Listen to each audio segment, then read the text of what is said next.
Saudara, benarkah Presiden Joko Widodo akan menerapkan darurat sipil untuk mencegah penyebaran virus corona yang makin meluas? Seperti apa sebetulnya istilah karantina wilayah yang harus bisa dilakukan dengan diperluas? Untuk membahasnya sudah hadir di studio pengamat kebijakan publik Trubus Rahardiansyah dan melalui sambungan telepon dengan Dekan Fakultas Kesehatan Masyarakat dan Kebidanan. Nanti mohon maaf kalau salah, mohon dikoreksi.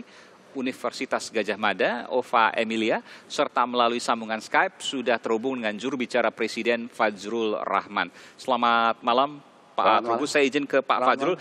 Prof. Ova, saya izin sebentar ke juru bicara Presiden Bung Fajrul Rahman. Bung Fajrul, bisakah kemudian dijelaskan bahwa hari ini ada pernyataan termasuk dari Anda yang kemudian menyampaikan bahwa jika tidak dipatuhi oleh warga, maka akan diberlakukan darurat sipil. Darurat sipil kita tahu bahwa ini adalah aturan yang diterapkan pertama kali pada tahun 1959 yang mengacu pada keadaan bahaya. Bagaimana Anda bisa menjelaskan ini? Aiman, terima kasih. Selamat malam juga Kompas TV. Saya akan mengutip pidato Presiden pengarahan dalam ratas hari ini. Beliau mengatakan, saya meminta kebijakan pembatasan sosial berskala besar. Physical distancing dilakukan lebih tegas, lebih disiplin dan lebih efektif lagi, sehingga seperti tadi saya sampaikan bahwa perlu didampingi adanya kebijakan darurat sipil, dan saya juga minta dan pastikan bahwa apotik dan toko-toko penyuplai kebutuhan pokok bisa tetap buka untuk memenuhi kebutuhan keluarga dan jaga jarak yang ketat.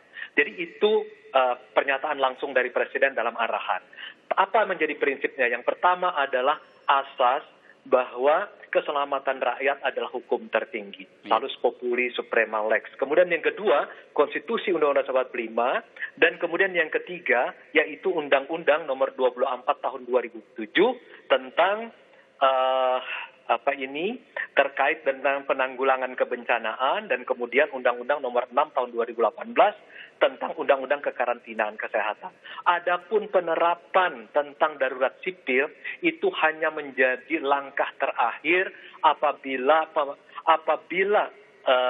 pembatasan sosial berskala besar plus pendisiplinan hukum ini tidak berjalan sebagaimana mestinya. Sebagaimana yang kita lihat yang terjadi di India misalnya. Nah, itu sudah menuju ke arah apa yang di dalam peraturan pemerintah pengganti undang-undang nomor 23 tahun 59 itu disebut sebagai satu keadaan yang dikhawatirkan tidak dapat lagi diatasi melalui alat-alat perlengkapan secara biasa. Jadi Presiden mengatakan kita berharap pembatasan sosial berskala besar dan pendisiplinan hukum ini sudah cukup kita jalankan hingga pandemi COVID 2019 ini dicabut nanti oleh Organisasi Kesehatan Dunia. Saya garis bawahi tadi Bung Fajrul bahwa ada physical distancing atau pembatasan sosial yang diperluas. Kemudian ada penegakan istilahnya. Ya. Ada penegakan hukum yang kemudian juga berpotensi untuk dilakukan. Dan terakhir ketika dua ini tidak efektif, maka bisa dilakukan darurat sipil. Berikan pada informasi pada kami, pada publik, yang mana kemudian bisa menjadi batas bahwa langkah pertama akan dilanjutkan, langkah kedua akan dilanjutkan, langkah ketiga hingga darurat sipil. Sampai hari ini Presiden Joko Widodo menganggap apa yang dikerjakan oleh pemerintah sudah cukup dengan pembatasan sosial berskala besar dan pendisiplinan hukum yang dijalankan melalui maklumat Kapolri dengan berbasis kepada KUHP, Aiman. Hingga Selasa 29 Maret 2020 dilaporkan oleh Kapolri misalnya pendisiplinan hukum itu dengan pembubaran kerumunan itu sudah berjumlah 10.424 kegiatan. Sehingga Presiden Joko Widodo berharap hal ini, pendisiplinan hukum ini sudah cukup sehingga tidak perlu kita melompat kepada langkah terakhir, yaitu apa yang disebut sebagai darurat sipil tersebut. Jadi kita memang berharap tidak melangkah ke arah sana, tidak berharap bahwa akan terjadi semacam kerusuhan sosial yang sekarang terjadi melalui lockdown seperti di India misalnya. Kekacauan ada di India, betul.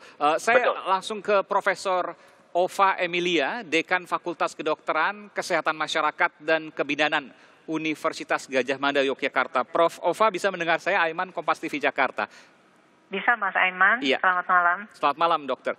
Prof, apa yang kemudian bisa disampaikan terkait dengan langkah pemerintah terkait pembatasan sosial dengan skala besar dan juga pendisiplinan hukum? Cukupkah kemudian itu dilakukan untuk menekan penularan atau menghalau penularan corona yang semakin banyak kita lihat?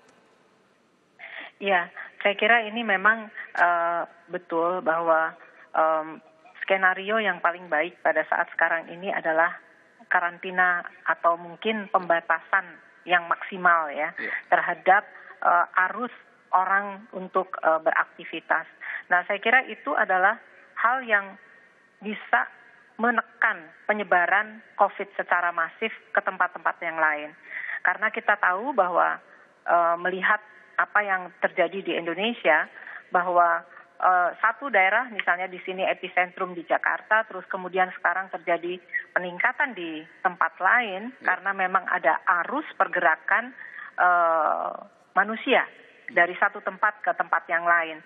Sehingga saya kira memang untuk pembatasan maksimal ini memang merupakan satu cara untuk menekan penyebaran COVID itu Prof. secara masif. Tunggu sebentar. Ya. Apa yang Anda maksudkan dengan pembatasan maksimal? Bisa kemudian Anda gambarkan? Iya, jadi artinya misalnya arus masuk dan keluar orang itu tentunya dibatasi dengan syarat requirement tertentu. Kemudian juga tentunya bukan berarti bahwa pembatasan tidak berarti lockdown.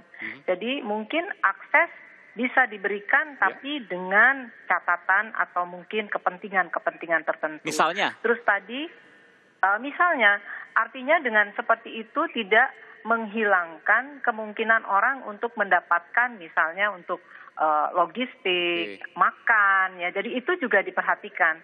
Tadi yang disampaikan oleh Pak Fajrul bahwa kita harus mementingkan keselamatan rakyat. Saya sangat setuju sekali karena bagaimanapun kebijakan itu adalah ujung-ujungnya adalah ke sana. Boleh saya gunakan untuk dipermudah, artinya lockdown tapi terukur.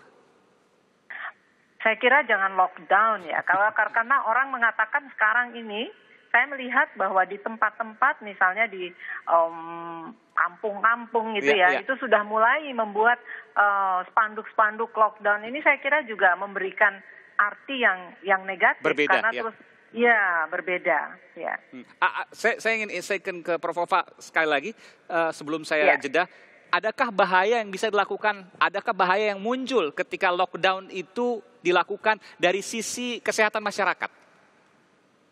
Iya, kalau misalnya dari lockdown, misalnya tidak diperhatikan, misalnya yang terjadi di India, misalnya ternyata di situ memang tidak bisa memastikan bahwa social distancing itu misalnya perlu ada. Terus kemudian kita juga tidak melakukan misalnya screening di situ belum ada. Kita nggak tahu dong, yang orang yang di lockdown di situ statusnya itu apakah memang semuanya safe atau tidak kan?